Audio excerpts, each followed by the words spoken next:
Welcome to the panel on challenges to conventional arms control. My name is Katarina Đokic. I'm a researcher at CIPRI, and I'm very lucky to have a really great mix of interlocutors today, both practitioners and researchers, with whom we will discuss conventional arms control in its various aspects, including arms export control and also small arms, light weapons, and we will cover a broad range of topics, pretty much linking broader policy and how arms control fits into broader policy objectives, bringing it on the ground and to the real life, and actually discussing implications of illicit proliferation to human security.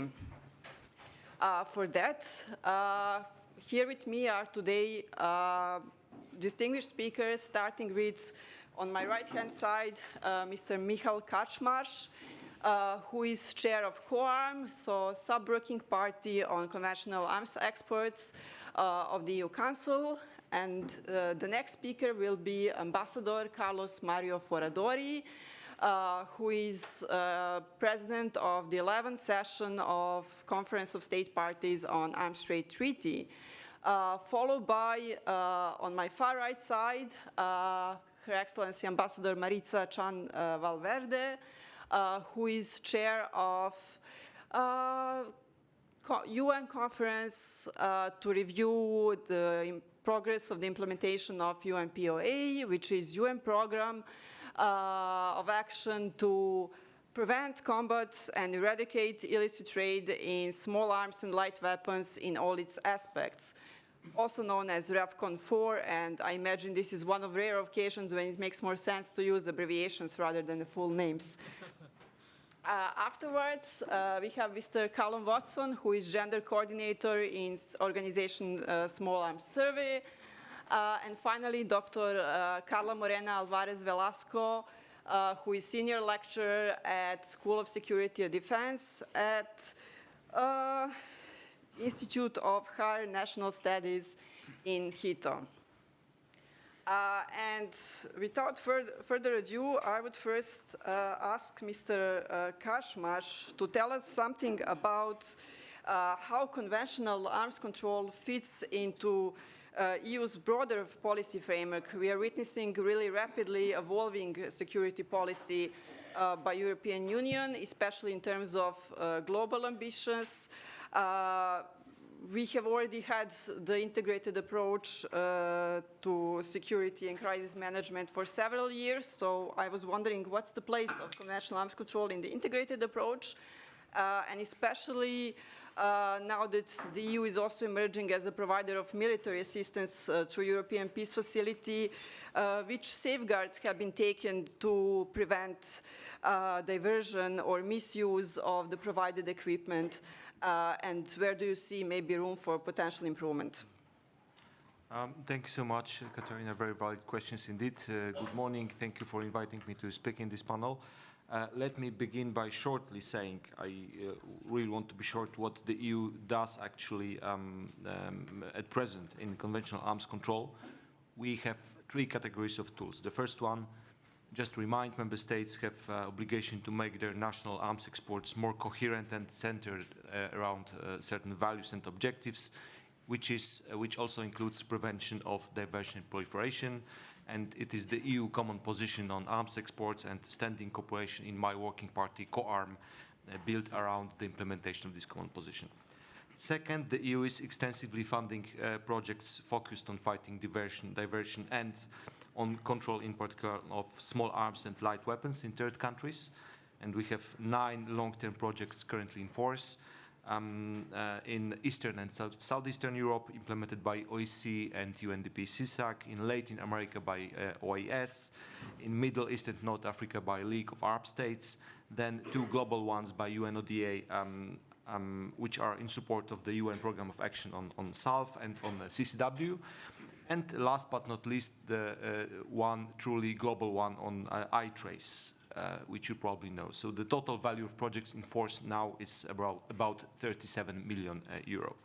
And third, the free of charge deliveries of military equipment from the EU to partner countries under European Peace Facility have inbuilt safeguards against diversion, including post-delivery cooperation with end users and verification, which also include checks of status and of appropriate protection of stockpiles.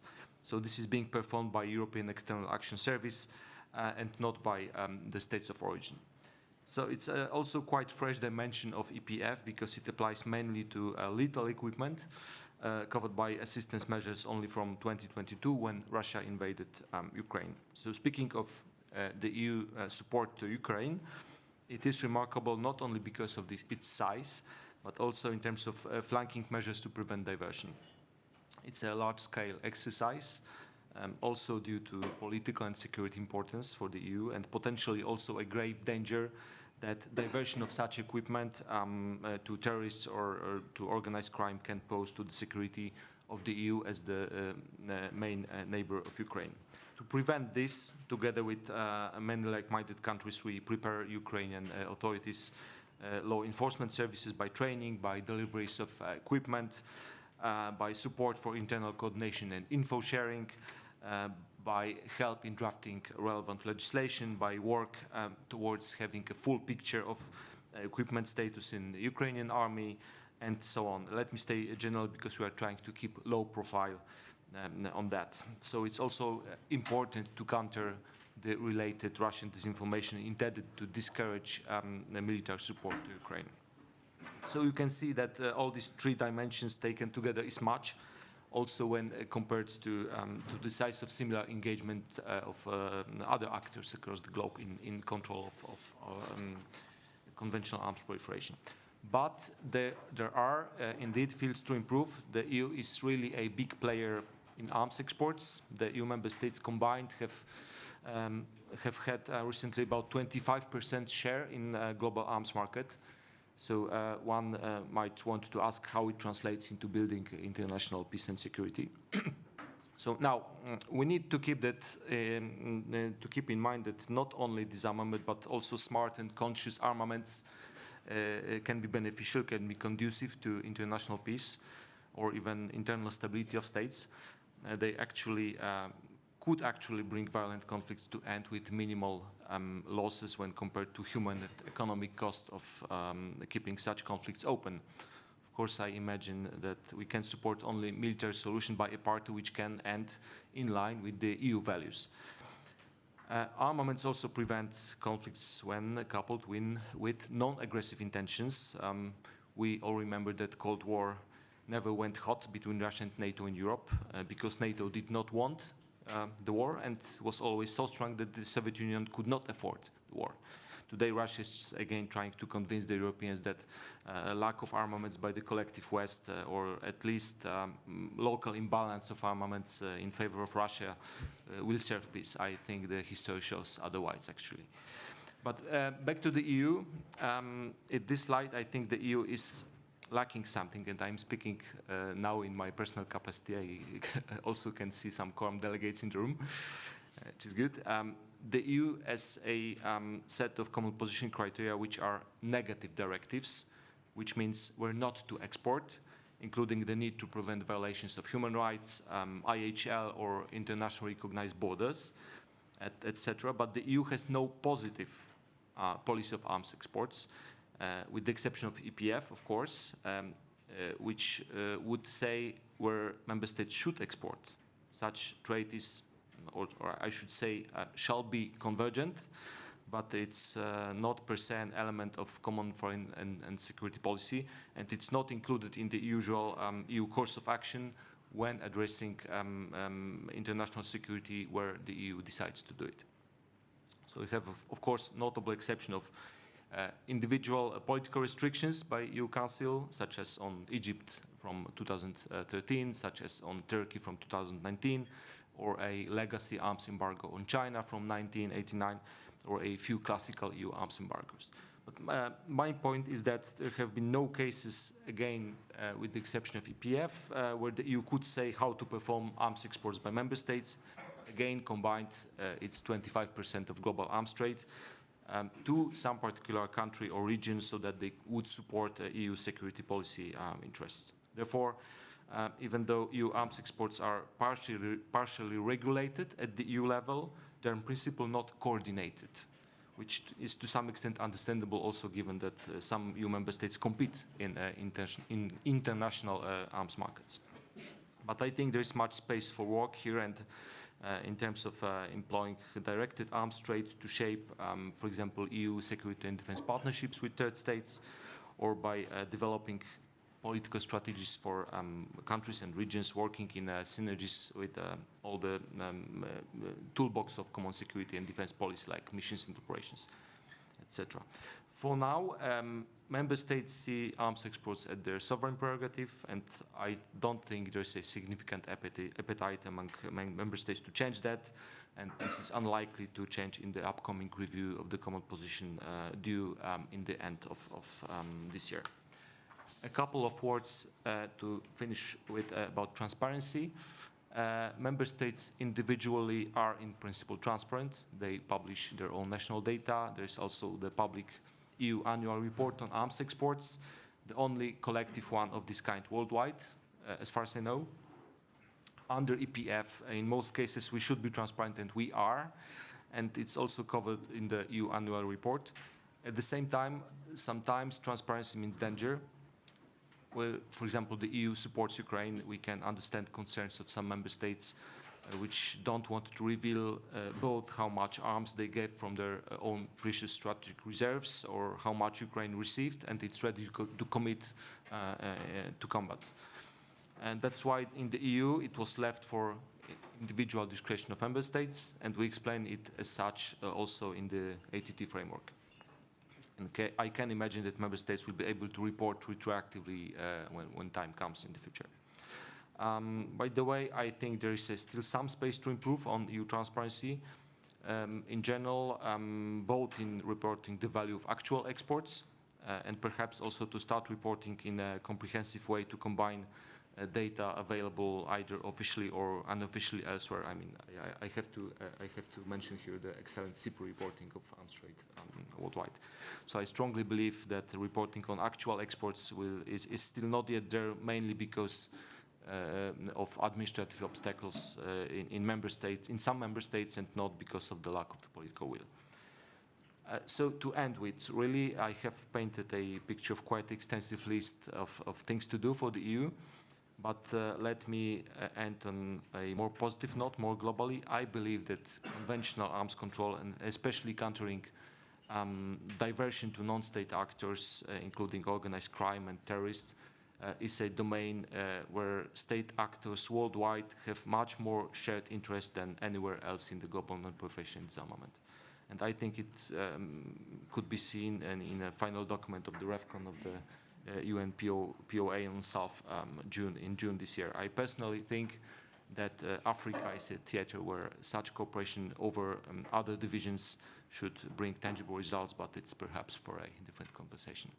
So I guess I slightly abused the privilege of the co-host of the conference by being too lengthy, but thank you so much for your patience, and over to Katrin. Thank you very much for this.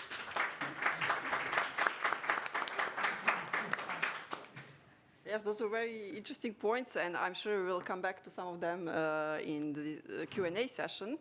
It's very good that eventually you ended on a positive note of shared interests of all states to improve conventional arms exports control, which leads us to our next speaker, and Your Excellency, Mr. Ambassador, you are now chairing the 11th session or presiding over the 11th session of Conference of States Parties on Arms Trade Treaties.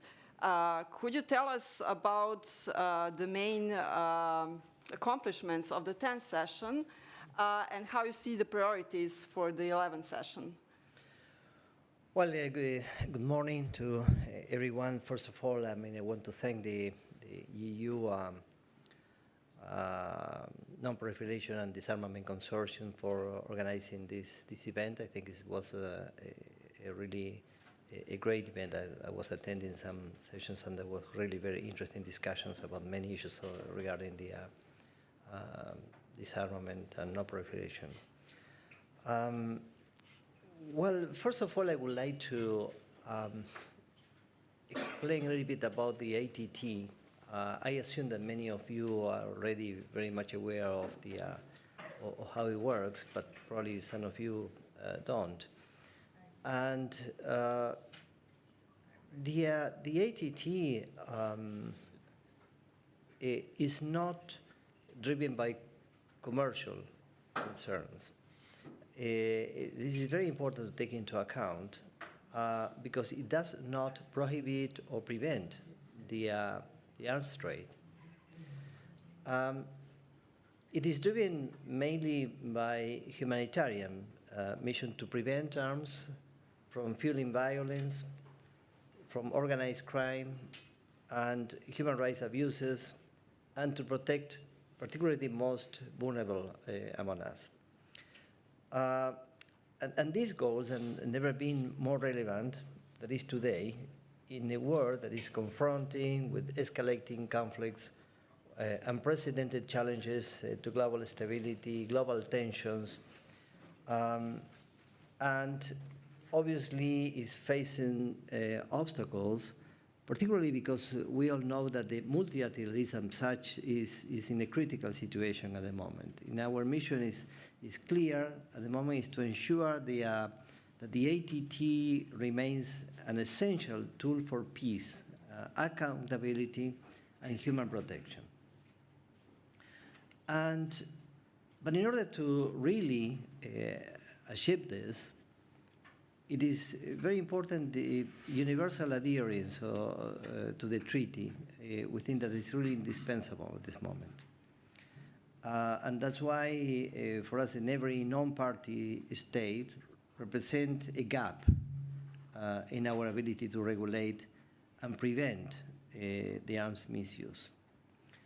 It is important that the major arms exporting and importing nations join our collective effort for a safer and more responsible world.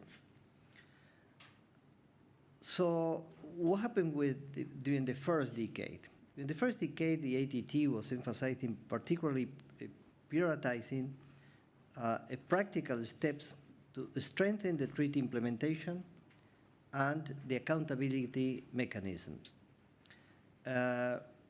We also been working closely with the state parties to enhance the transparency, share the best practices, and to avoid the fact that, to avoid emerging threats and from organized crimes to the proliferation of small arms that at the end of the day devastate the communities globally. With that purpose, in 2019-2020, we established the Diversion Information Exchange Forum, the DF, that in our view, it plays a crucial role in fostering the international collaboration to prevent the diversion of conventional arms by providing a very secure platform for state parties to share information, challenges, and best practices.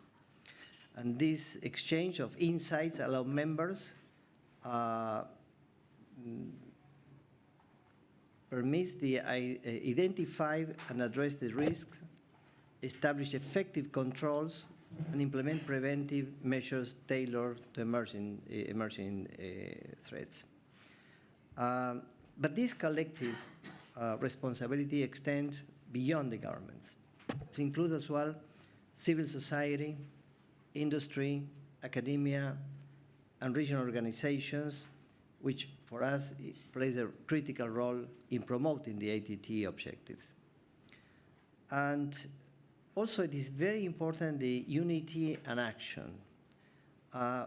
What does it mean by that? I mean, it is very important to take into account that while 66% of the world's top arms exporters are ATT members, 59% of the arms trade still exists outside the treaty.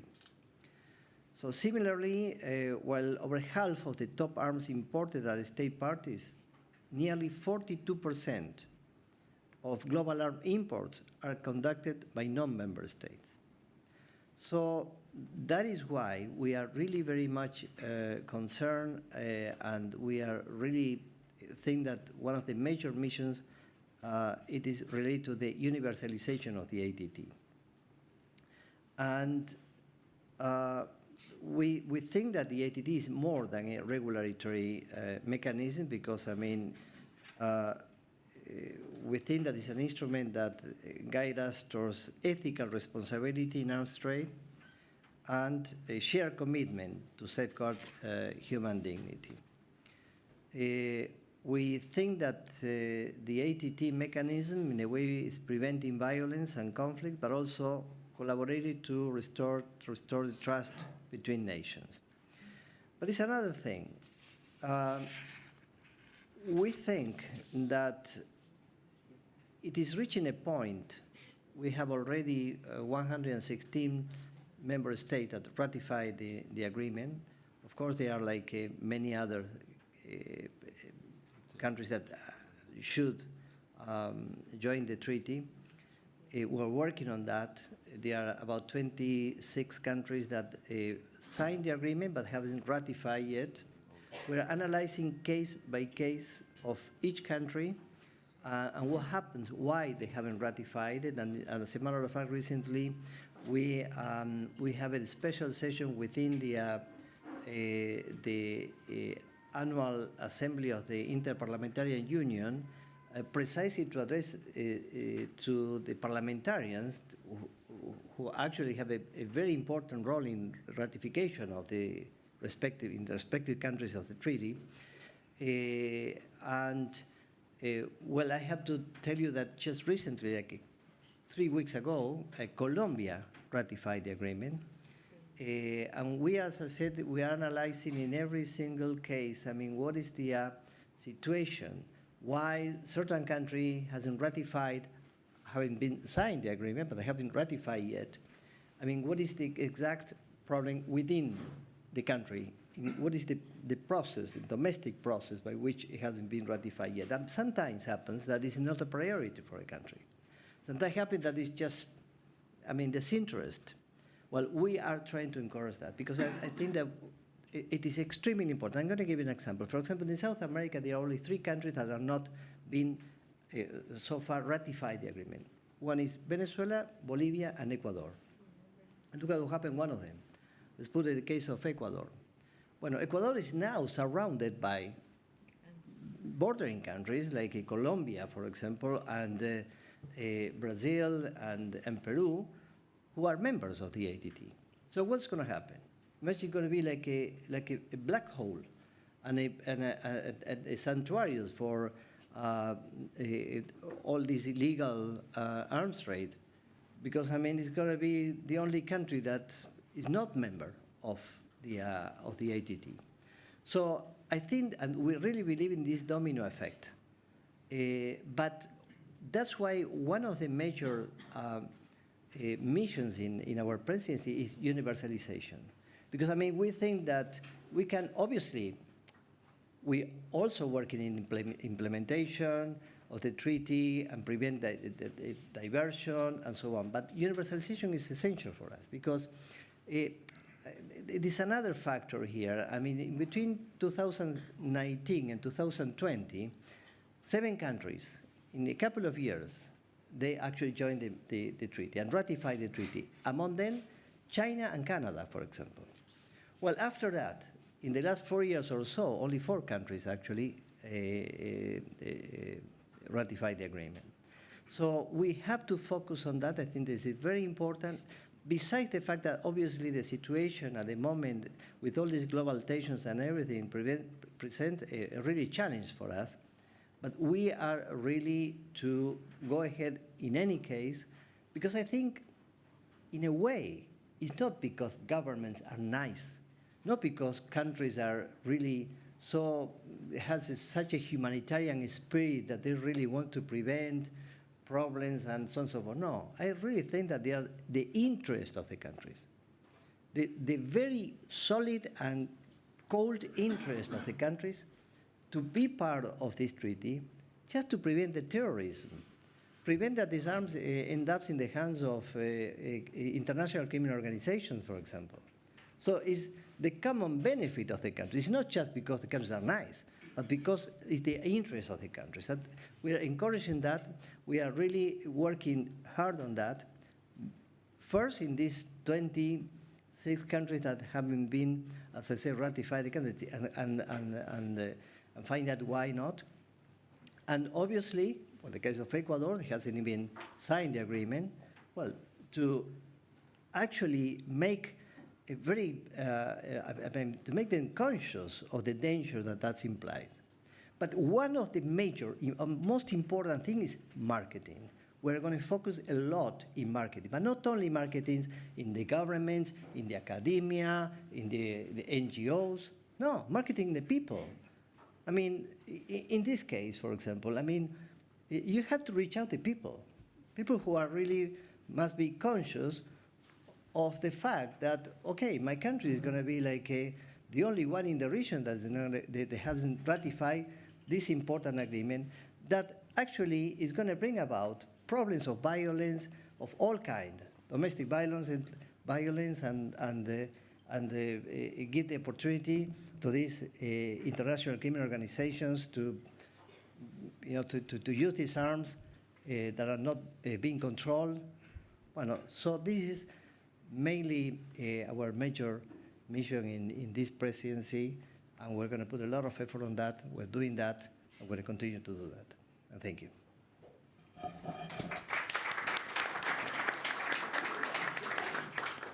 Thank you very much, Mr. Ambassador, and those are very, very interesting actions to take, and I think we will all be following very closely, especially with regards to actually getting out of the policy bubble and reaching out to ordinary citizens, so to say, and to try to get them on board with arms exports control.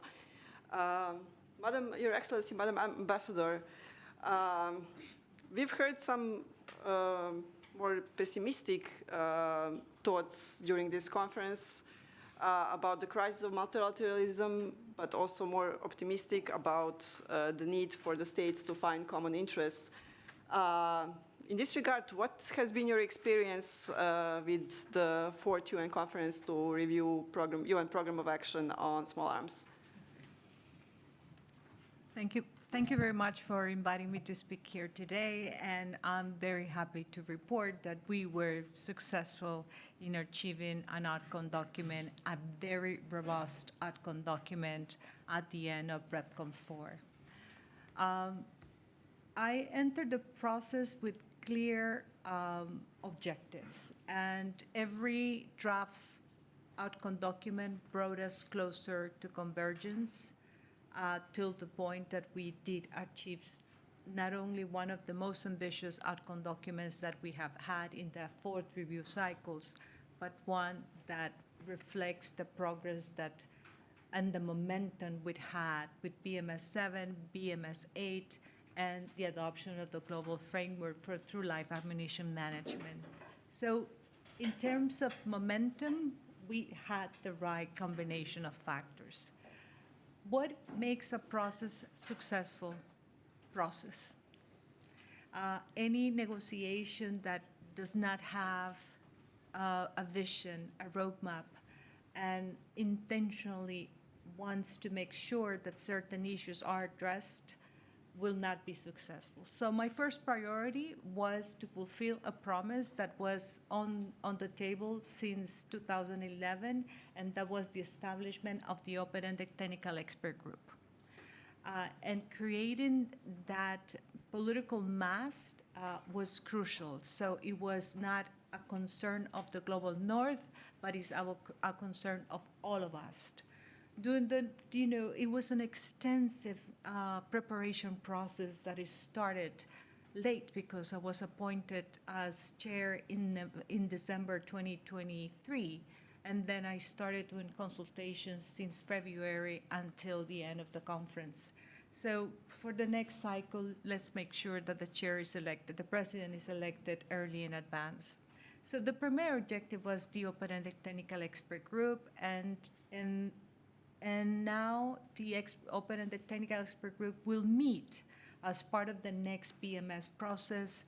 Cycle is starting in 2026 and in 2028, and report back to the fifth review conference in 2030. My second priority was to address member states' call for improving the structural international cooperation and assistance in support for the POA implementation. But not only we establish a foundation for a more structured international cooperation and assistance process, but member states went further by requesting the creation of a dedicated funding mechanism under the UN to support these activities related to the POA implementation. This fund is intended to complement existing mechanisms such as UNSCAR and Salient.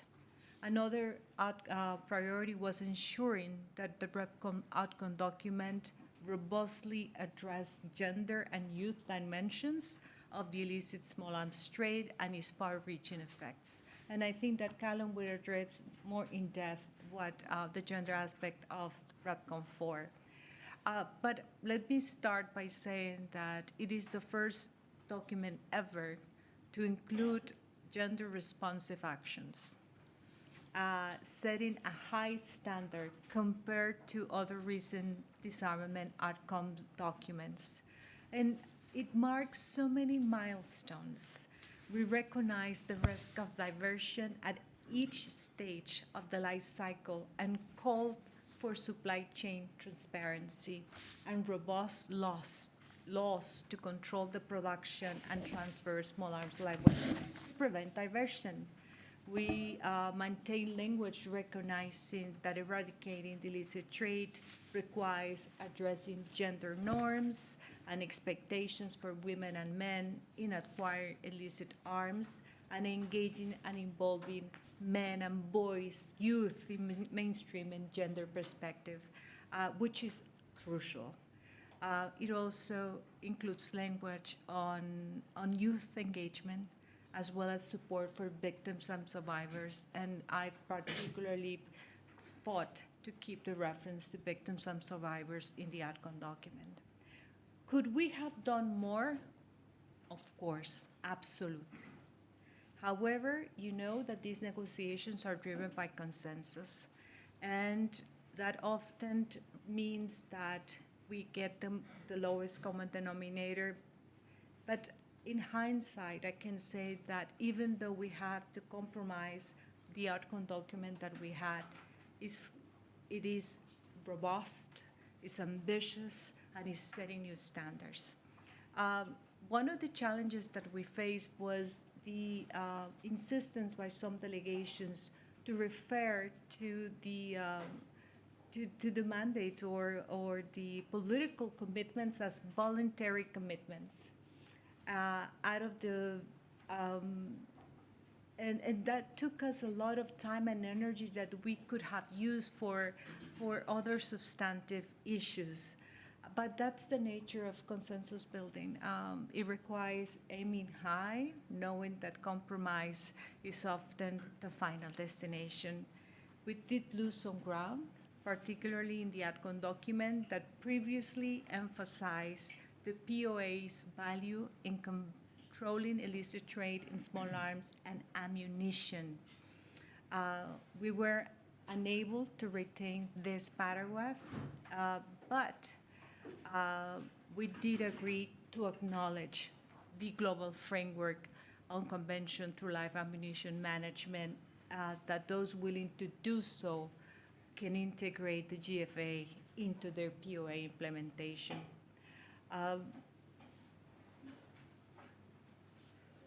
In spite of these, misses, I can say that we have laid the ground for a very ambitious agenda for the next 6 years, as the POA must evolve and adapt to new developments in our world, and so we can stay relevant.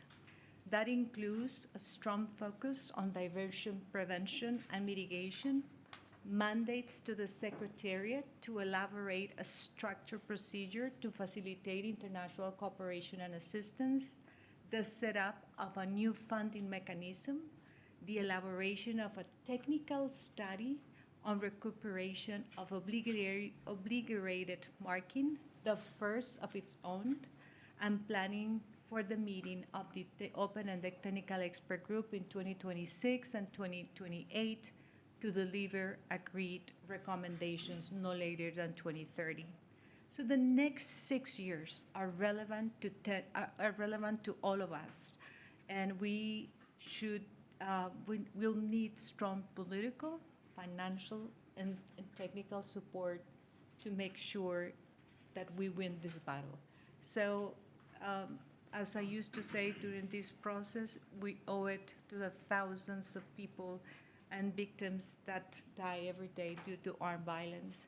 And this is a global issue, and the POA is the only universally agreed political document that we have, and is recognized widely by member states, and the engagement and of the experts and those who participated in the process was crucial to make sure that we did achieve consensus in spite of the political situation, geopolitical tensions that we're seeing nowadays.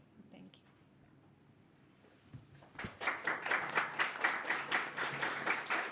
Thank you very much for these very frank insights from the process, but also reminding us of the ultimate purpose of small arms control, which is preventing or minimizing deaths from gun violence.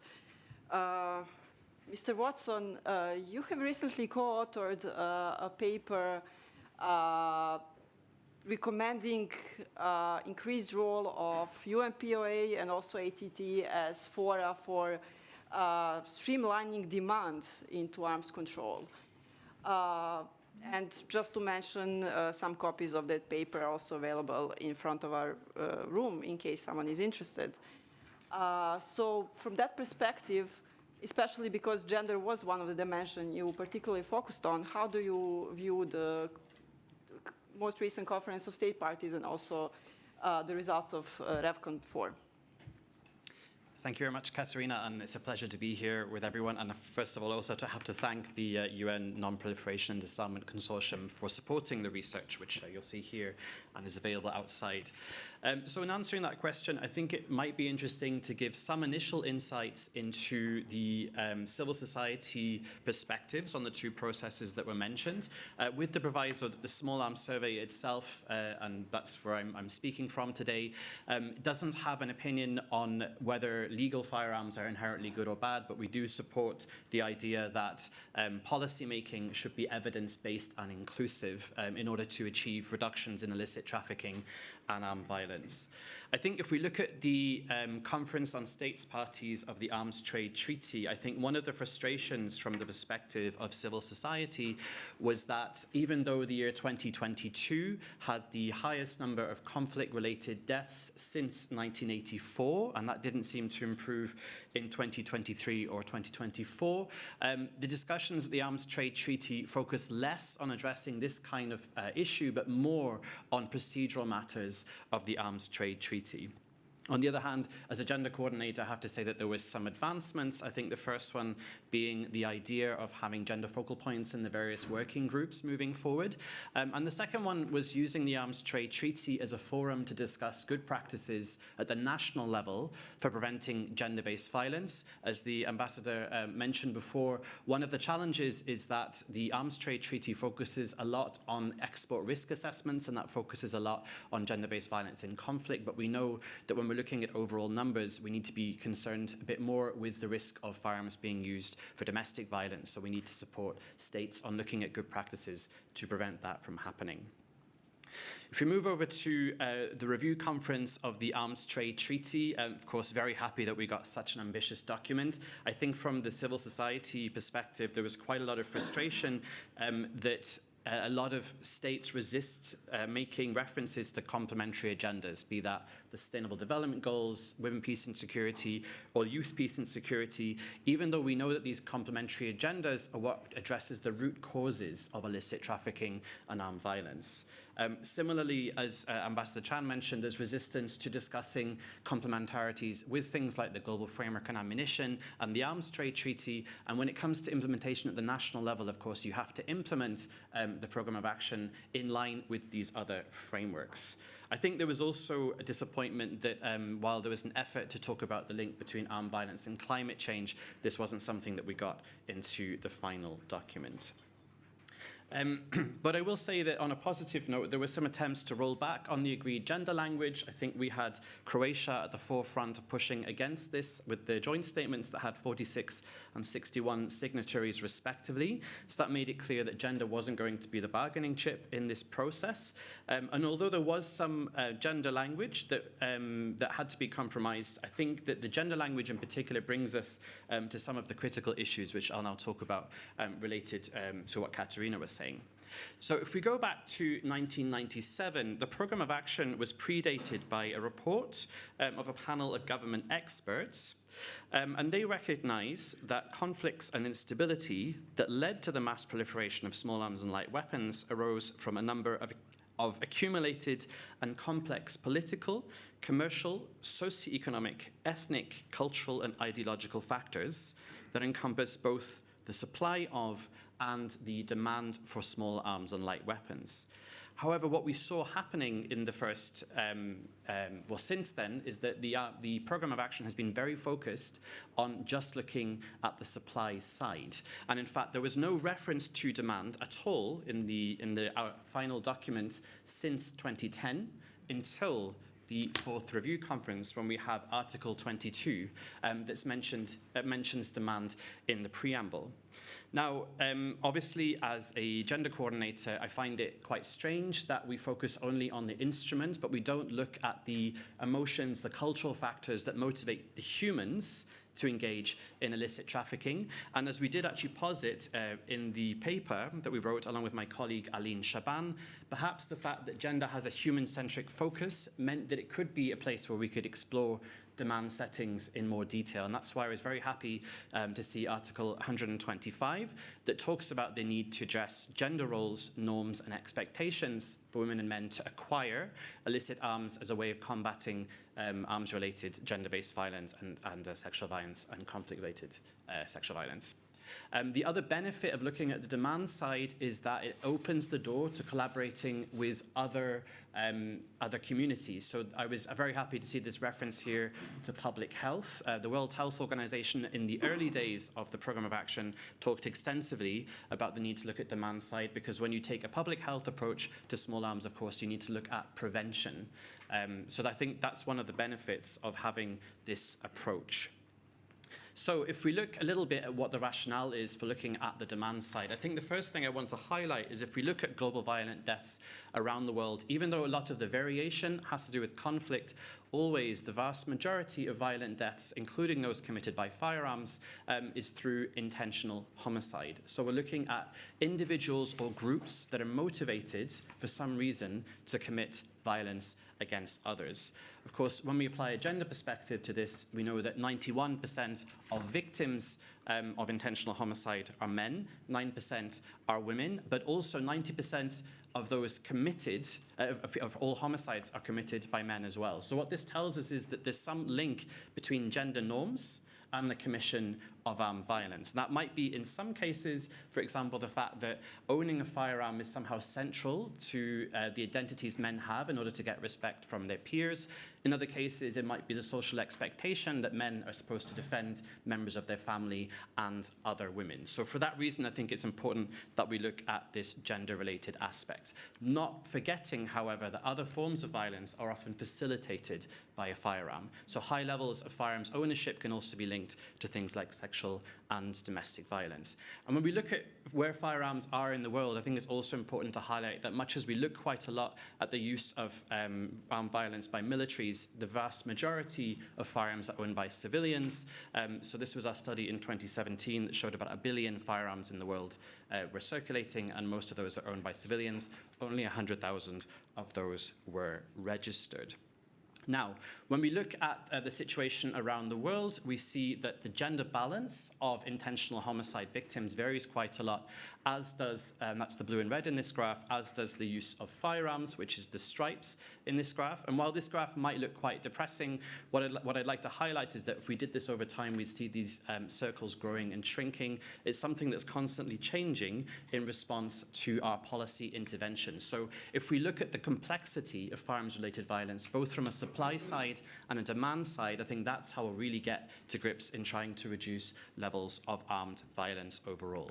And in addition, I want to highlight the benefits of looking at other approaches to addressing firearms-related ownership. A socioeconomic model posits that ownership has to do with group preferences, which might have to do with gender, the level of resources people have to acquire weapons, and the cost to acquire those weapons, which might be monetary or it might be non-monetary if there's a penal consequence.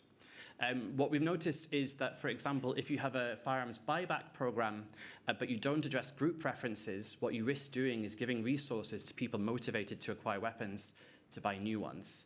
Or if you just reduce illicit supply, but don't address group preferences, what you can do is, as firearms become more scarce, the prices go up, the incentive to be involved in illicit trafficking also increases because it's more lucrative. So what we suggest is these coordinated approaches that look at supply and demand are very important if we're going to have effective progress in reducing armed violence moving forward. Thank you very much.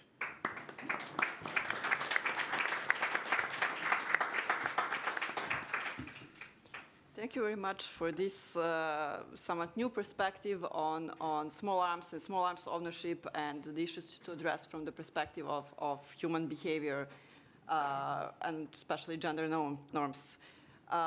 Dr. Alvarez, you are in a very unique position because you actually come from a country which was mentioned as a non-party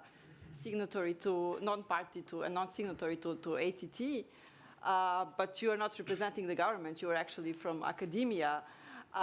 And your research focuses on the use of small arms and the impact on human security. So from your perspective and based on your research findings, what would you say international community should do in order to sustainably decrease the numbers of deaths from small arms? Okay, thank you, Katarina. Please. Okay. Thank you, Katarina. First, good morning, everyone. It is an honor for me to be here, and I would like to thank the European Union and all the organizers of this conference. Well, as Katarina says, today the question I must address is what critical issues should the international community focus on to achieve a sustained decline in firearms-related deaths? Well, first of all, who am I? I'm Carla Alvarez, and my expertise lies on the research of firearms control policies and small arms light weapons trafficking in Latin America, as well as armed violence and gender-based violence. And I work in a university as a professor and researcher in Quito, Ecuador. But where is Ecuador? That's the question. It's a very small country located at the north of South America, and now it's the most violent country in America. And in my country, 9 out of 10 murders are committed with firearms. So it's a very dangerous place. But given this background, the question of how to reduce armed violence is extremely pertinent to me. And from my perspective, I believe that the international community should focus on three specific issues. The first one is to strengthen international rules. The second is to foster reforms in security sector, and the third is peace building.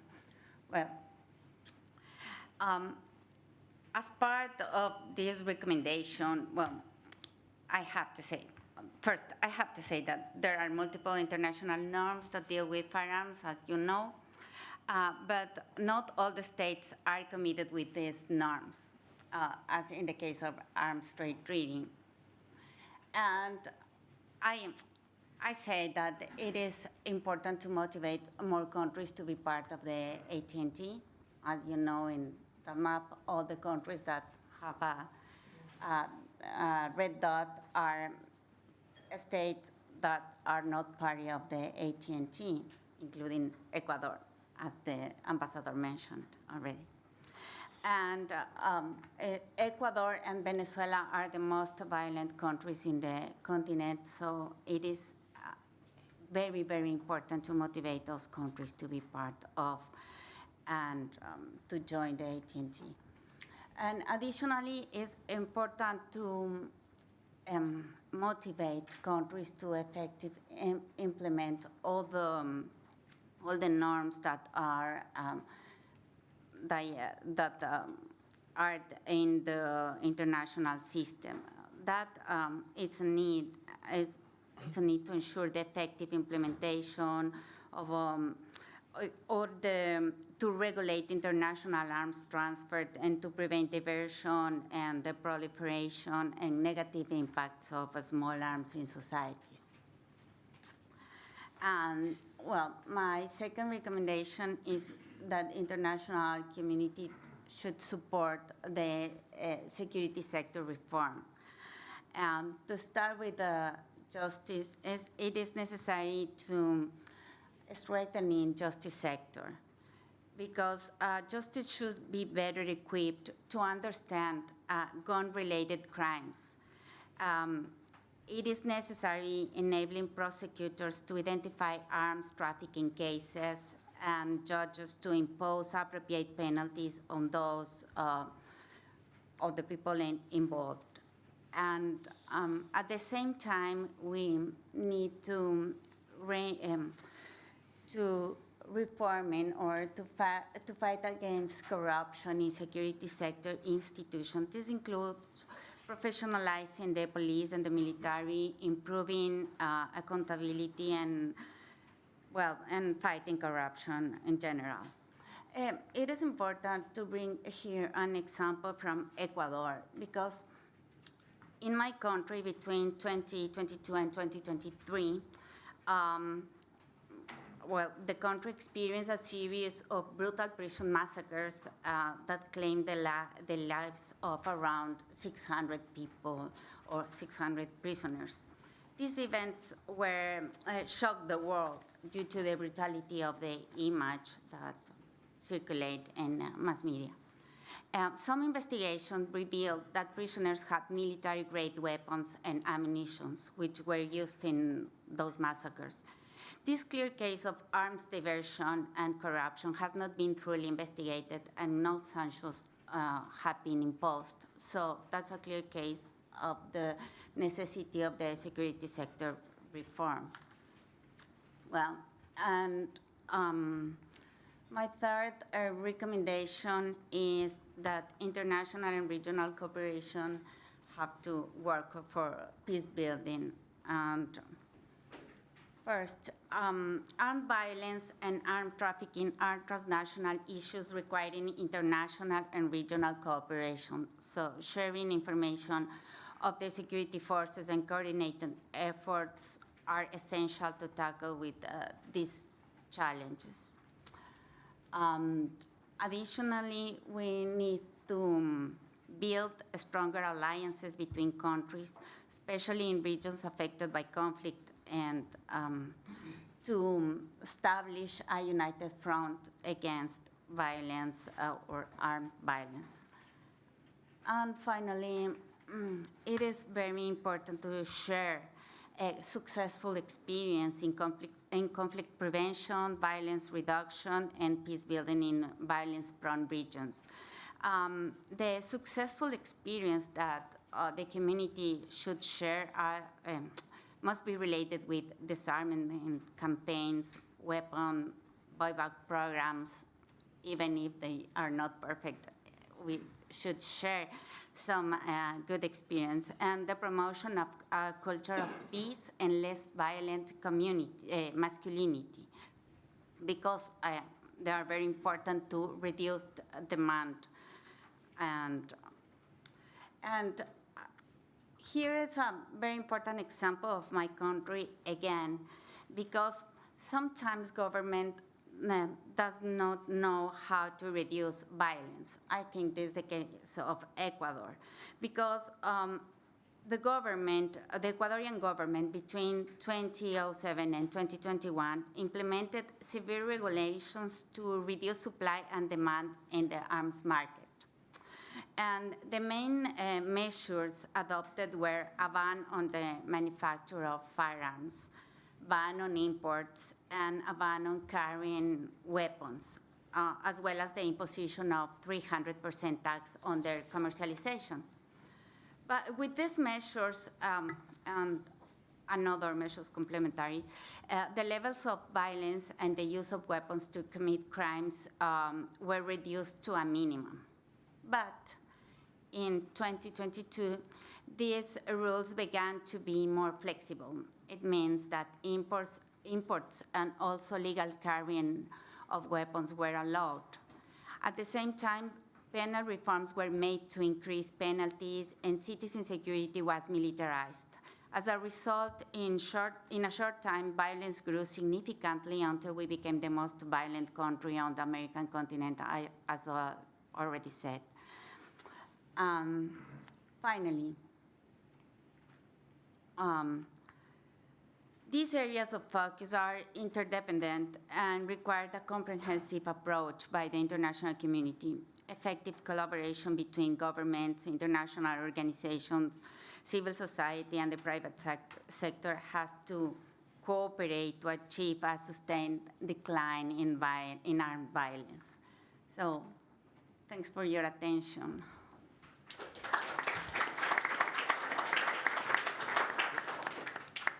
Thank you very much, Dr. Alvarez, especially of touching upon broader policy frameworks and reminding us that it's not just about arms control, but you have to take account into a whole lot of other policies, including security sector reform, which is something that if we focus too narrowly just on arms control, we may tend to forget.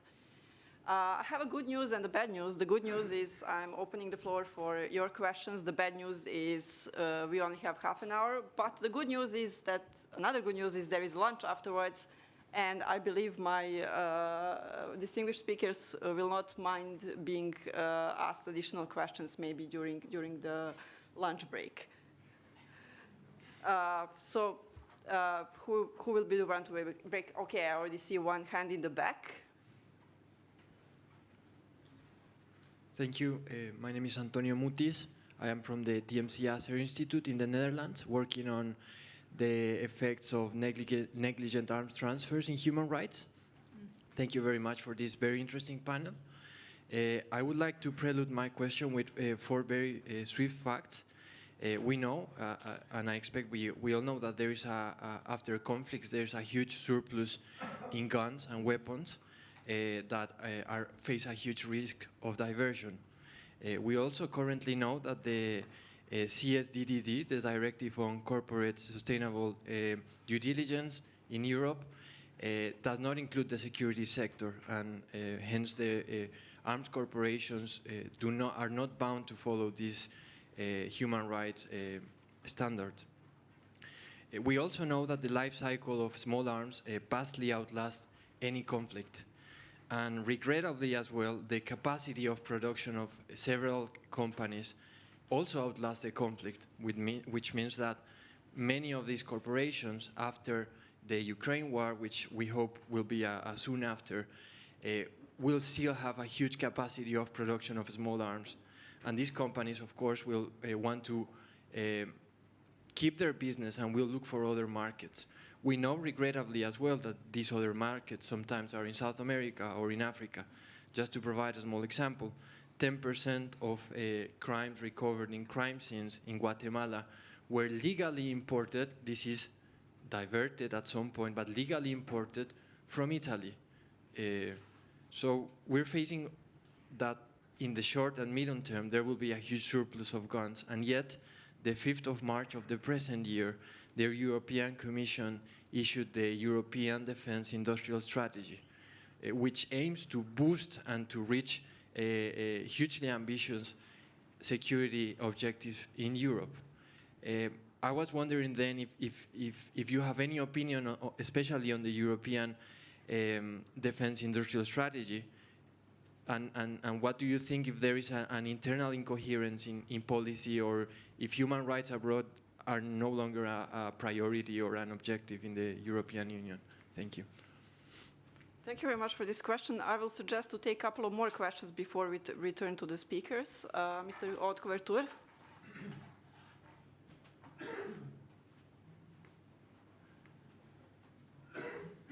Thank you, Katarina. I have a question first for you, Callum, I think. How does the small arms survey support specifically the ATT's focus on gender-based violence in the states parties to the ATT? And more specifically, if you have an answer about that, which states are leading the way on this, well, let's say, lesser known dimension of our treaty?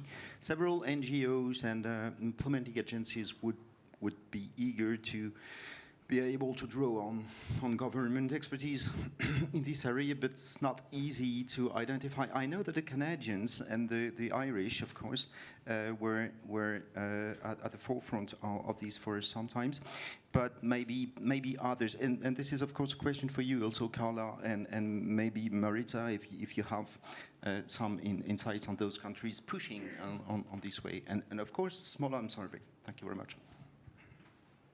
Thank you. And Ms. Jovin. Thanks so much. Rebecca Jovan, head of the UN Office for Disarmament Affairs in Vienna. Thank you to all the panelists. I have two questions for all of you or those who wish to reflect. One, be curious to hear your views on the role of transparency instruments when it comes to arms transfers and also military expenditure. And then many of you have spoken about the universalization of existing instruments and the importance of advancing those efforts. How do you see that juxtaposed against increasing pressure on existing instruments and potential withdrawal even of countries from humanitarian arms control instruments in the current environment? Thank you. Thank you. Very pertinent question. So maybe before we continue to the question, let me give my speakers time to reflect on the questions you have already received. Mr. Kaczmarz, let's start with you, because I think the first question about EDIS was very much for you. Yeah, thanks so much. Indeed, I felt primarily targeted by the first question. I think the response will be pretty simple and pretty straightforward. I don't think a European defense industrial strategy is focused on the category of weapons that concern you the most. The purpose of the strategy is not to raise the capabilities to produce small arms and light weapons, which could fuel gun violence worldwide.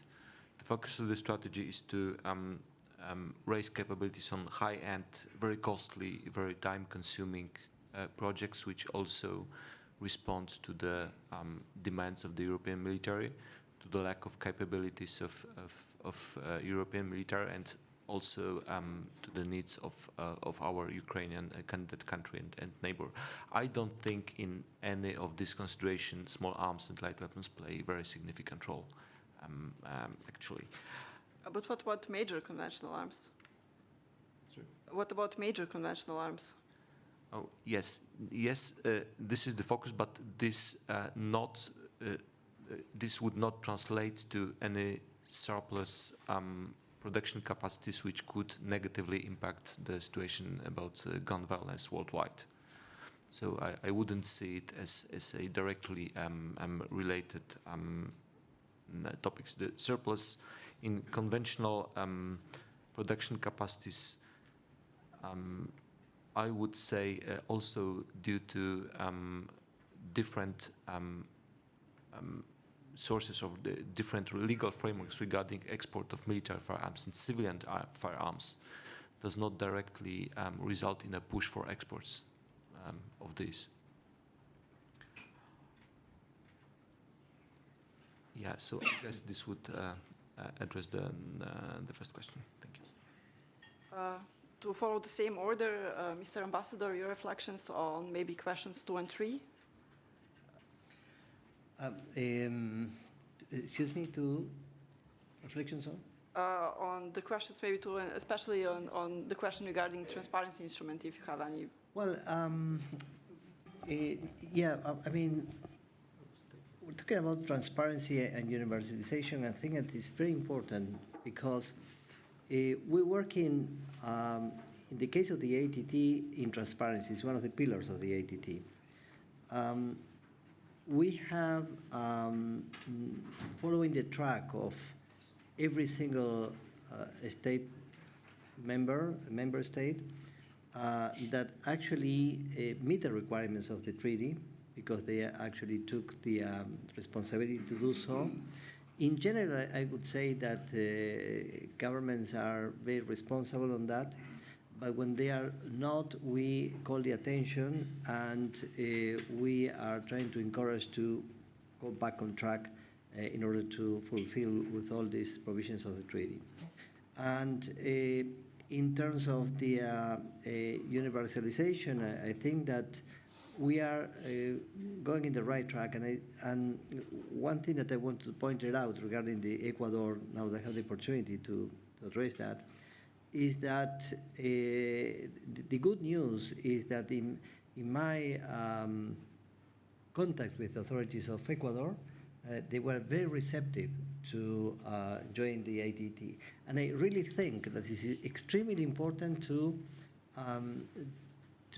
call the attention of the existence of the treaty, because, I mean, you can imagine the dynamic in the international arena where governments are changing all the times, and they are probably not aware of all the instruments that are at their disposal in order to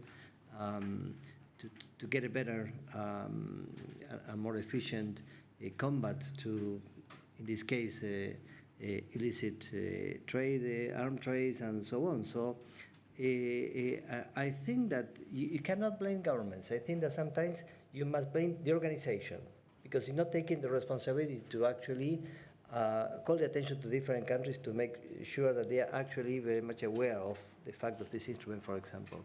So I think that there are really 3 major pillars in the ATT. Transparency is one of them, precisely. Universalization is one of we are focusing, but not necessarily ruling out attention to the other pillars, like, for example, to prevent the diversion. That is also extremely important.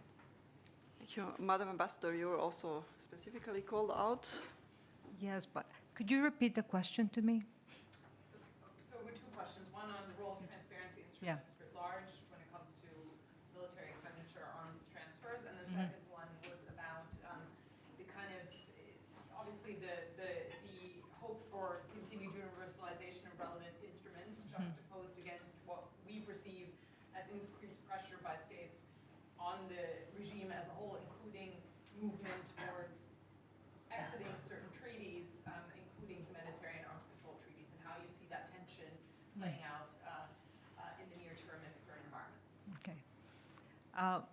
Well, transparency in reporting, and not only on the Arms Trade Treaty reporting, but also in the POA. We managed to get 100 reports in this cycle. Is crucial, is a confidence-building measure. And without transparency in armaments, we could not say that we are doing well. It is a sign that things are doing well and the institutions are working. I would like very much a paper that CIPRI published a while ago on human security and excessive military spending. And I was very disappointed that the last report that after 10 years came out on human security did not mention excessive military spending at all. And imagine waiting 10 years to get the new report on human security. And having a resource like the CIPRI paper on excessive military spending and human security, and not mention it once, military spending, and how if we honor the agreements we have signed, if we implement the agreements, political agreements like the POA or legally binding agreements like the ATT, I think the problem is implementation. It's going to be very hard in the current environment to get many states, even from my own region, to sign and ratify the Arms Trade Treaty.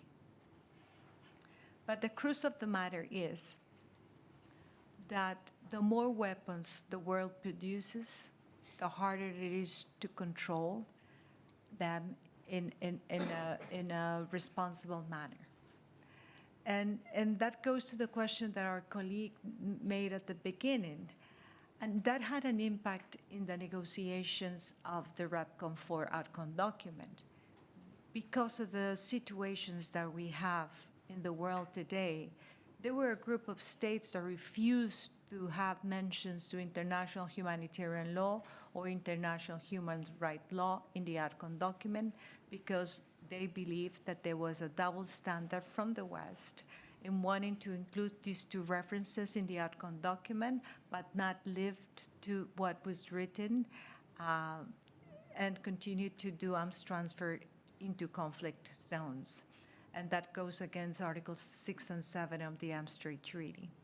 So that double standard, it affects the credibility of the disarmament regime or the arms control regime, and it goes against, and it fuels the mistrust and the divide that we're seeing at the UN these days.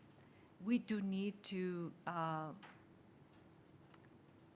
change the narrative that the Arms Trade Treaty is to prevent countries from acquiring weapons, that's what many member states said, and I was the lead negotiator of Costa Rica on the Arms Trade Treaty for 5 years, from the first review conference until the first conference state parties. So the narrative's still there. Please don't mention the ATT in the POA, and it is a struggle, and it's not there because it's not universally agreed. The POA it is. So we do have a problem in implementing the instruments that we have agreed upon, but the major for me is honoring them, the letter and the spirit of those treaties, so we can change that narrative that is doing so much damage to the multilateral system. Thank you. Thank you, Mr. Watson. Thank you very much for these interesting questions. So I'll come to the first question on how the Small Arms Survey supports the work of the Arms Trade Treaty.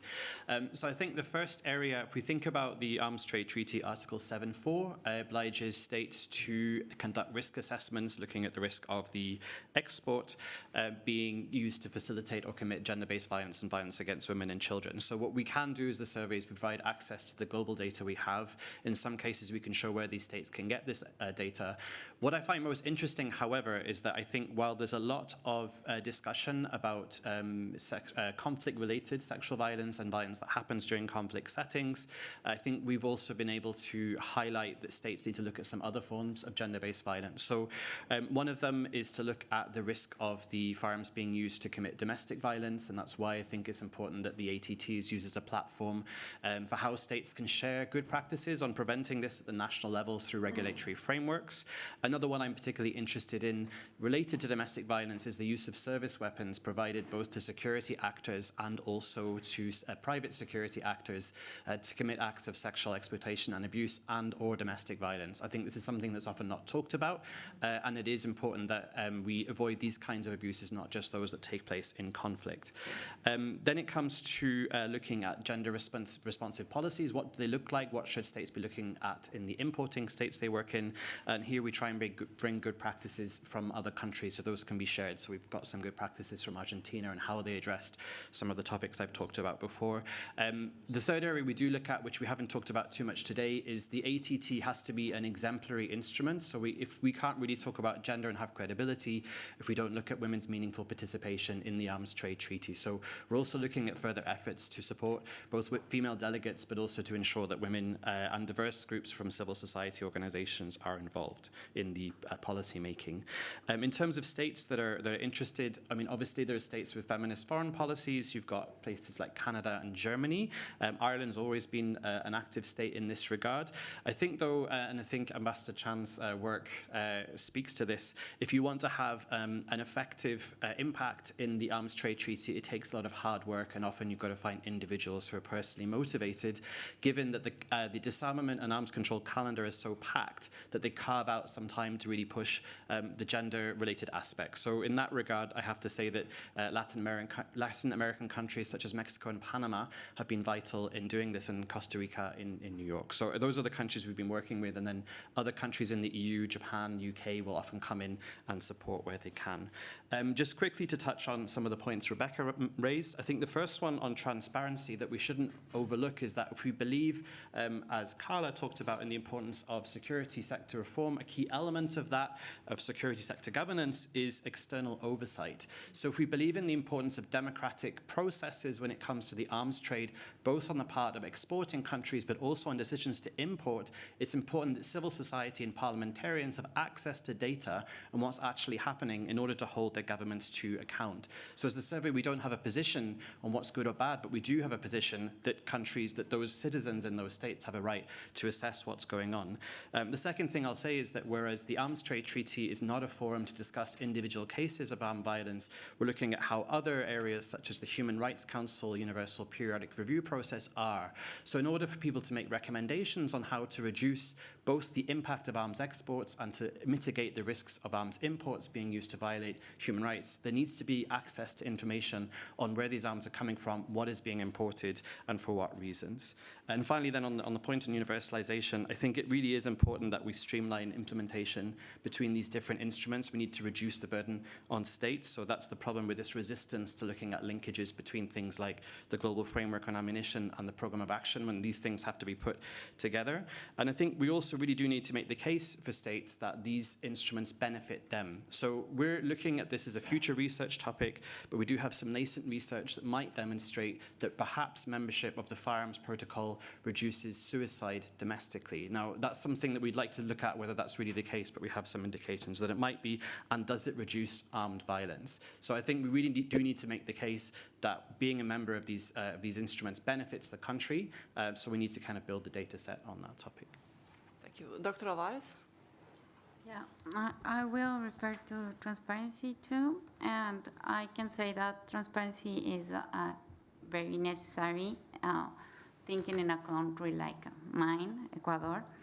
But when you are not part of an international compromise, transparency is less a must, is less obligatory, and the international community helps the governments to accomplish with transparency.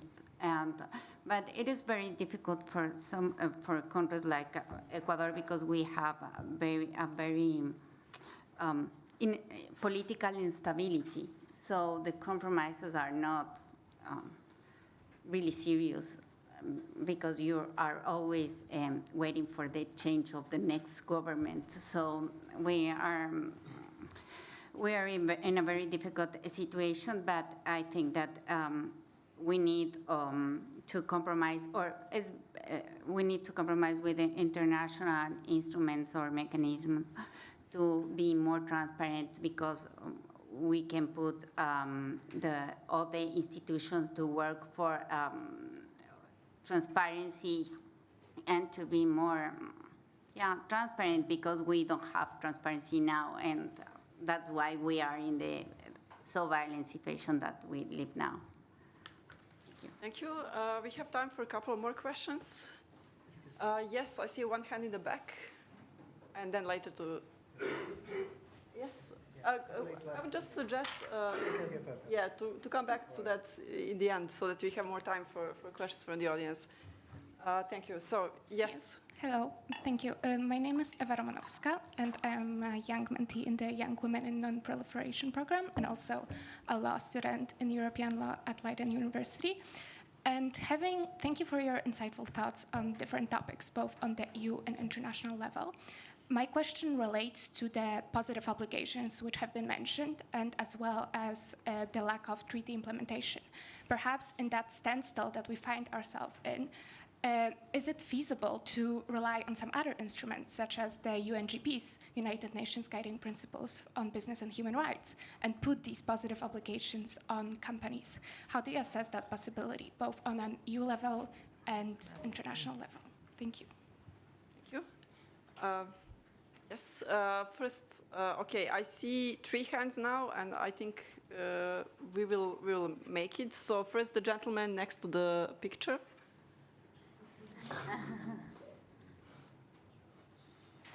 Good morning, everybody. Niels Zuke from the Flemish Peace Institute. As we are a peace research institute affiliated to the Flemish Parliament, first of all, I want to underline the importance of democratic oversight, as Callum has been stating. I think this is crucial for us, for all of us. But I have 2 specific questions, one for Mikael and maybe one for the whole panel. And they are a bit connected to what was raised, the questions that were raised by the colleague from the Asser Institute.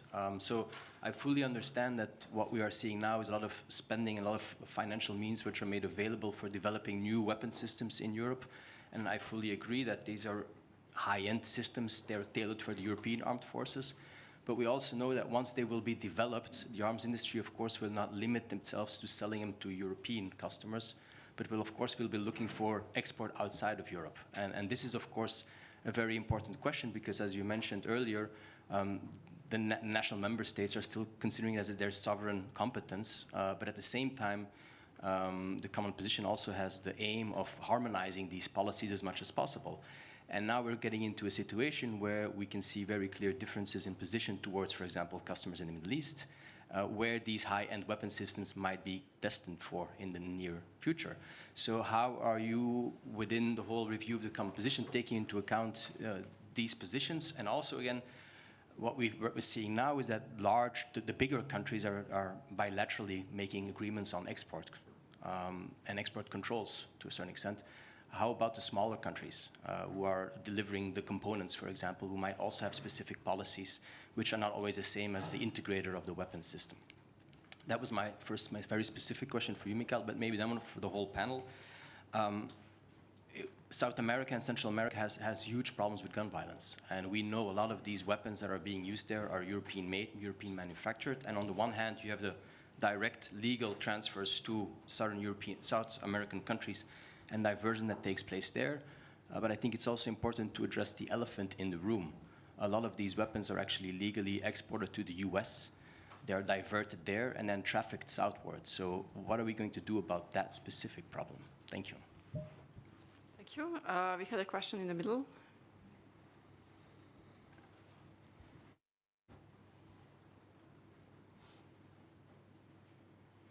Good morning.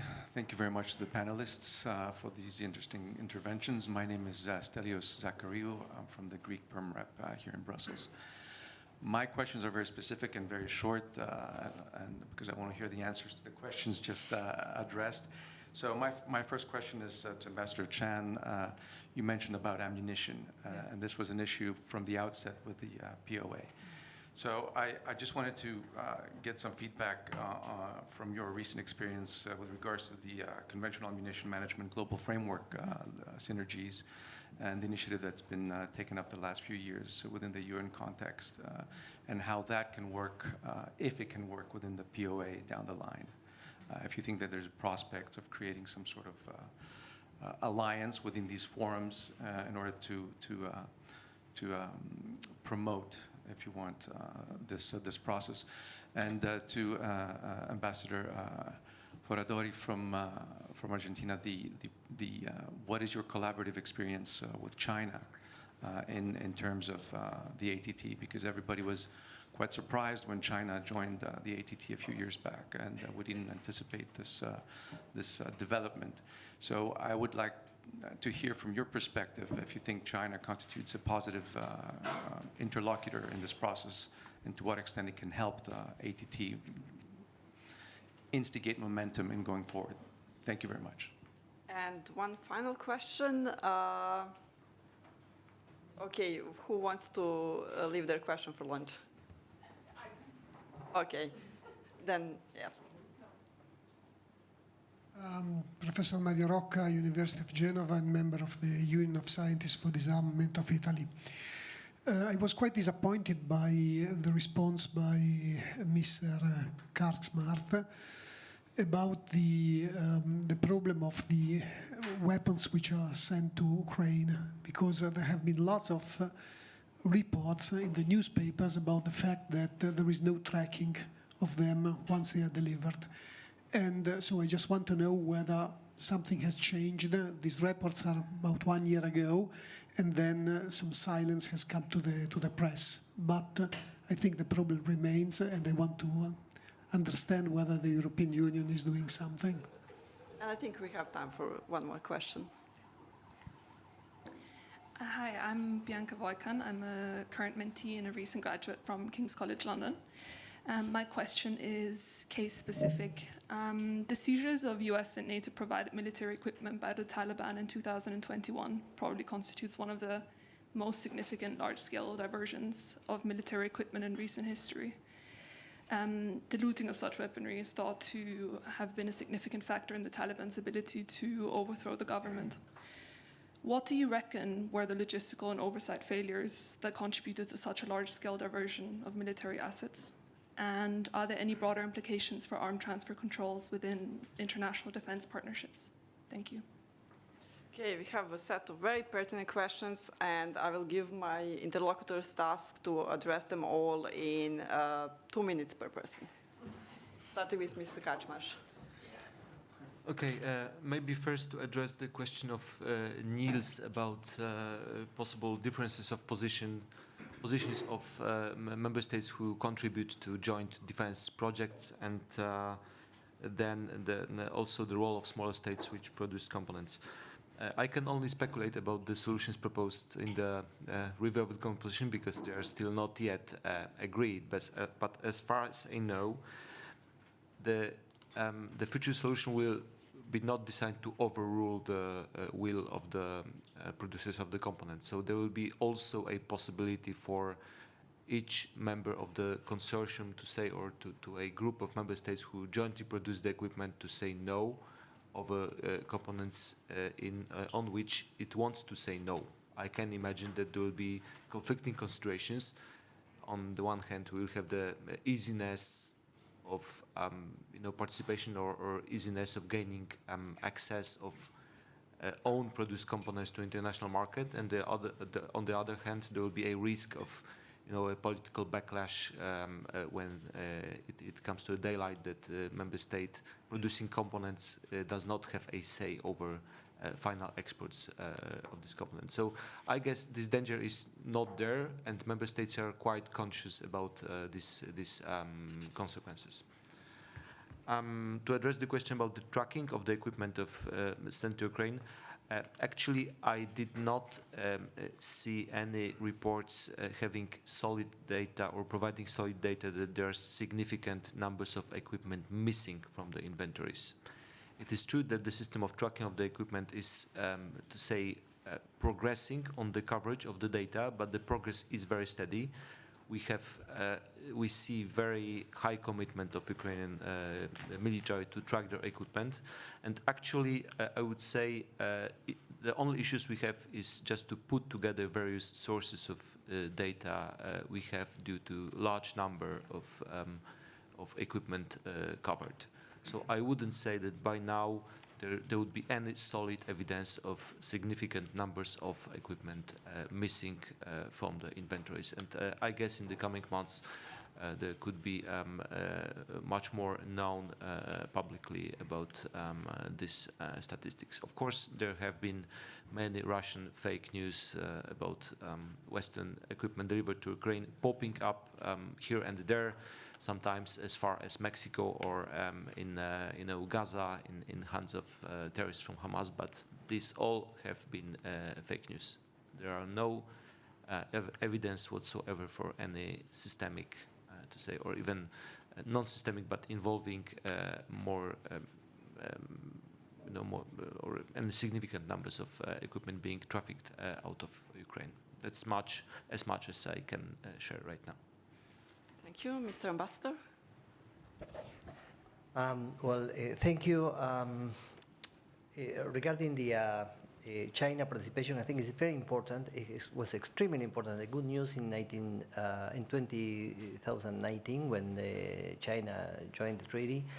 And if you take into account the figures in terms of the universalization of the ATT, for example, Asia precisely is the continent where we have, I would say, a deficit in our efficiency in terms of the ATT, because only 56% of the countries are not members of the treaty, and by comparison with other countries, for example, in America, 77% are members of the treaty, while in Africa, 57%, and in Europe, 93%.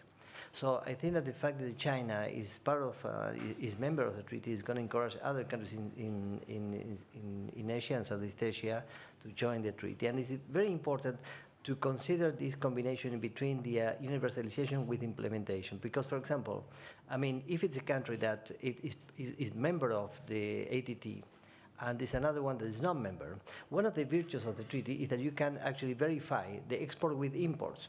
So you have to match the export and import. It's a way to control. But when you don't have a country that is a member of the treaty and a country that's exporting to that country that is not member, so it just gets completely lost, the control.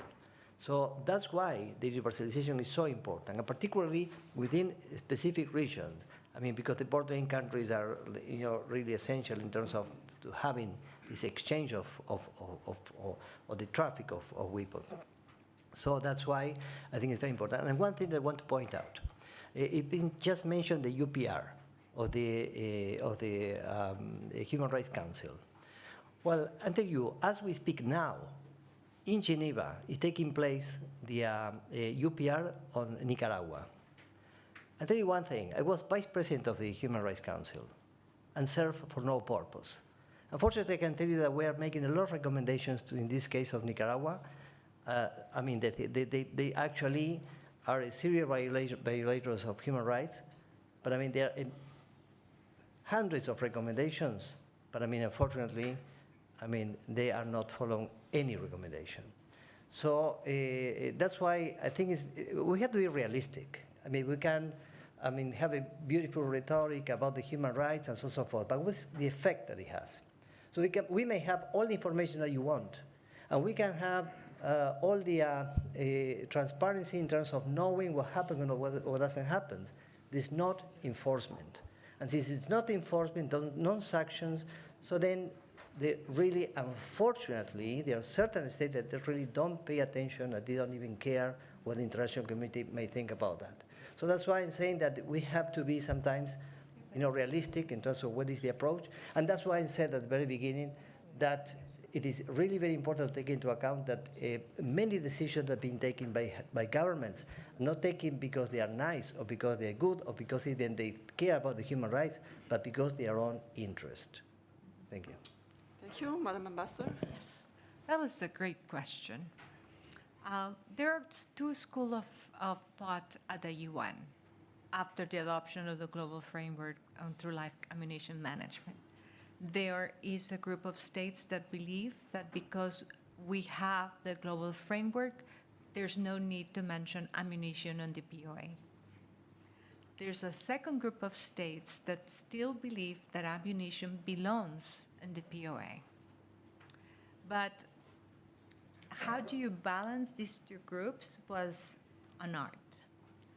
Having said that, is just noting that the global framework exists, and those countries that are, are part of it or recognize the political commitments that are enshrined in the document can see ways to complement both instruments was a good signal in spite of the fact that we lost 2 paragraphs on the GFA.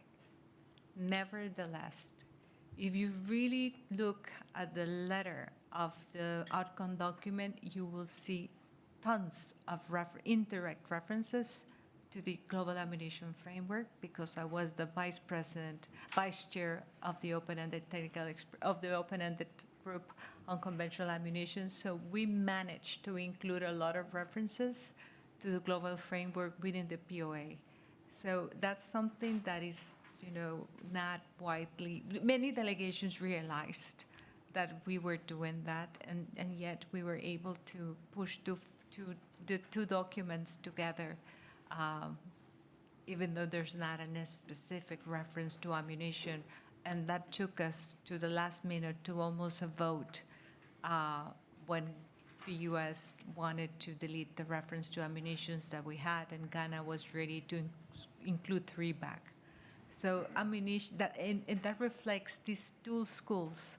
And in the 2 fields that we have now at the UN, there is a large number of states that want to see ammunition reflected in the POA.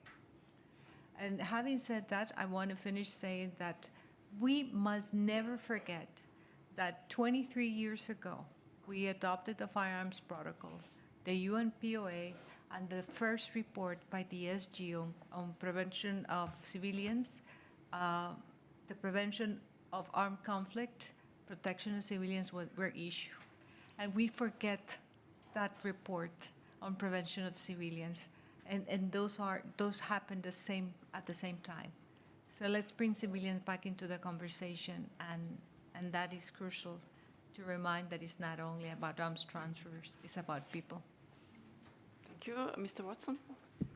Thank you very much. I'll just pick up also on the question on the global framework of ammunition, because I was also involved in that process. I think it's important to recognize that international instruments represent not a ceiling but a floor. They represent the minimum levels of agreement between states. Now, the US was the country in particular that was particularly vocal about ammunition. However, when it comes to implementation, there's a critical role for regional organizations such as ECOWAS and the Organization of American States. So where it may be very difficult to find these synergies internationally, the ECOWAS Convention, which is legally binding, already refers to ammunition. So I think sometimes the work needs to happen at the regional level, and that's perhaps where there's more appetite to find linkages.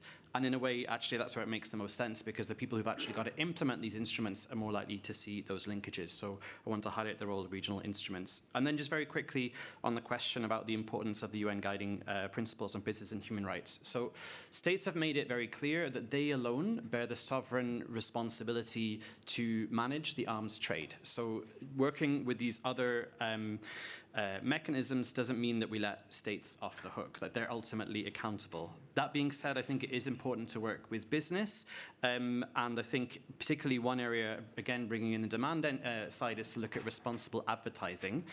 You may have heard of the Bushmaster adverts for assault weapons in the US that had the slogan, "Consider your man card reissued." So if we consider that in the EU, firearms are supposed to be used for sport, hunting, historical reenactment, and collection as collector's items, I don't really see how that fits into a legitimate use of a firearm.